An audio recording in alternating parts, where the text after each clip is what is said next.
நேத்து நைட்டு நம்ம ஊர்ல இடியுடன் நல்ல மழை பெஞ்சுச்சு. ஒரு 2 உழவு மழை சொல்லுவாங்க. உழவுன்றது பார்த்தீங்கன்னா, நம்ம ஏர் ஓட்டுற அளவ வச்சு சொல்லுவாங்க. ரொம்ப ஜாஸ்தியான மழை.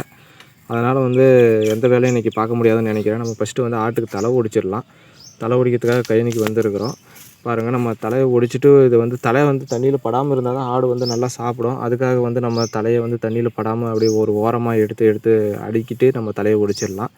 அதுக்கப்புறம் ஒட்டின தலையை எல்லாமே நம்ம கிழித்து நம்ம ரெடி பண்ணி வச்சுக்கலாம். தலையை ஒடிச்சு ஆட்டு கட்டிடலாம்.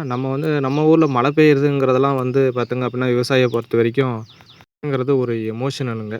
மழை அதிகப்படியாக பெஞ்சாலும் வயலில் செஞ்சுருக்கிற எல்லா பயிருமே நாசமாயிரும். மழை பெய்யலைனாலும் வெயில் தாக்கத்தை அதிகமாக இருக்கிறதுனால பயிர் எல்லாமே நாசமாயிரும்.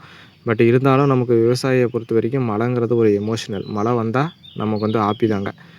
பயிர் பண்ணியிருக்கிற எல்லாமே நமக்கு கழனி விட்டு போனாலும் நம்ம விவசாயம் லாபமே இல்லைனாலும் விவசாயம் பண்ணுவாங்க. அதுக்கு முக்கிய காரணமே மழை தான். நம்ம சரிங்க, இப்போ தலையெல்லாம் எடுத்துகிட்டு நம்ம வீட்டுக்கு போயிடலாம். போயிட்டு நமக்காக 2 ஜீவன்கள் அங்கே காத்துக்கிட்டு இருக்குது.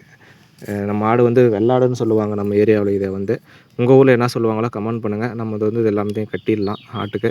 பாருங்கள் எப்படி சாப்பிட்றதுக்காக எப்படி ஓடி வராங்க அப்படின்ட்டு. ஏன்னா காலையிலேயே அதுங்களுக்கும் பசி எடுக்கும். ஏன்னா மழையும் ரொம்ப நைட் எல்லாமே ஜாஸ்தியாக இருந்ததுனால அவங்களும் சாப்பிட்றதுக்காக ஓடி வந்துட்டு இருக்கிறாங்க. பாருங்கள் எப்படி சாப்பிட்றாங்க பாருங்கள். நம்மளது ஒன்று பெட்டை ஆடு சொல்லுவாங்க, ஒன்று ஆண் ஆடு. இது 2மே நம்ம வச்சுருக்கிறோம். நீங்கள் உங்கள் வீட்டில் எந்த மாதிரியான ஆடு வளர்த்துட்டு இருக்கிறீங்க அப்படின்றத பற்றி கமெண்ட் பண்ணுங்கள். இல்லை உங்களுக்கு எந்த மாதிரியான ஆடு வாங்கி வளர்க்கணுன்னு ஆசை இருந்தால் எந்த மாதிரி ஆடு வாங்கணும்னு நினைக்கிறீங்களோ அதை கமெண்ட் பண்ணுங்கள். அடுத்த வீடியோவில் நம்ம பார்க்கலாங்க. நன்றி.